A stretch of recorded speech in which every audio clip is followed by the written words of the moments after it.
Jokowi lengser sebelum 2024, bangsa selamat. M. Rizal Fadila. Pengukuhan politik dinasti dengan dugaan kuat kalau Gibran dicanangkan untuk menjadi calon gubernur DKI Jakarta. Ini rute perjalanan sebagaimana yang dilalui sang ayah dahulu, Joko Widodo.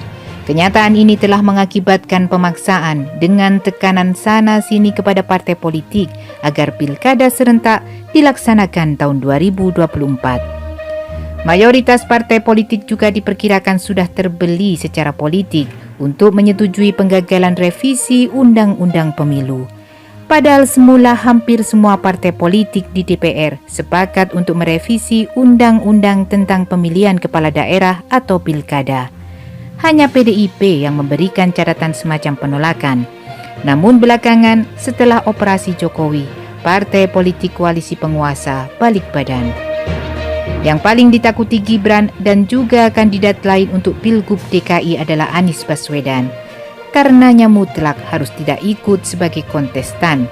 Jika Pilgub dilaksanakan tahun 2022 sesuai rencana awal revisi, maka dipastikan Anies akan bertarung dalam Pilgub 2022 dan diprediksi menang dengan mudah. Gibran kehilangan harapan dan cita-cita.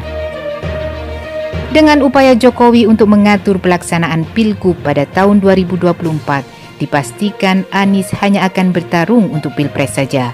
Sementara lawan Gibran di Pilgub DKI relatif bisa diatur sebagaimana dalam Pilwalkot Solo yang lalu.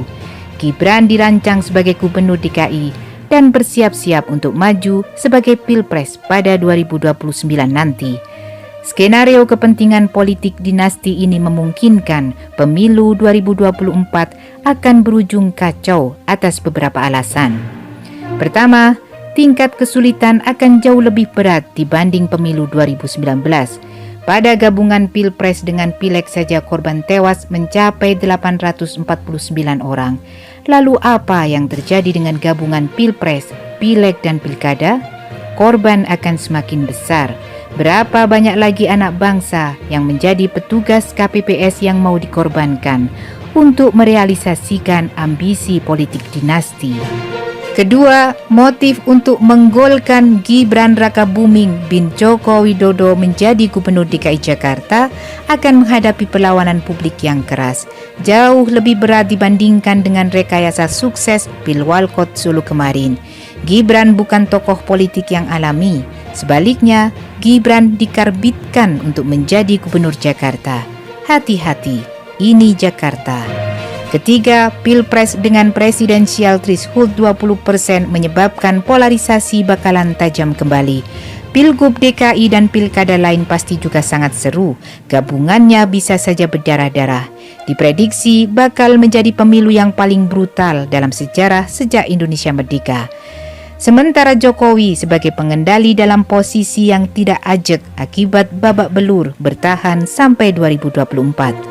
Keempat, indikasi terjadi kecurangan pada Pilpres 2014 dan Pilpres 2019 yang menghasilkan Jokowi sebagai presiden merupakan pengalaman buruk.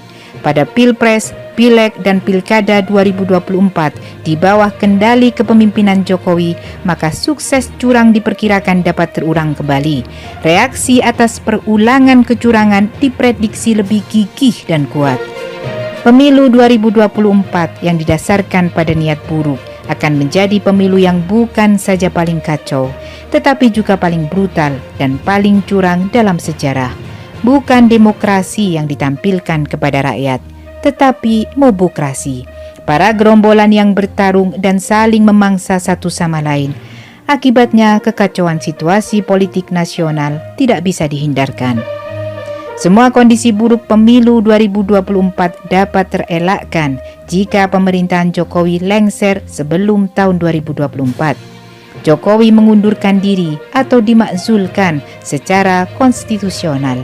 Maka selamatlah bangsa Indonesia.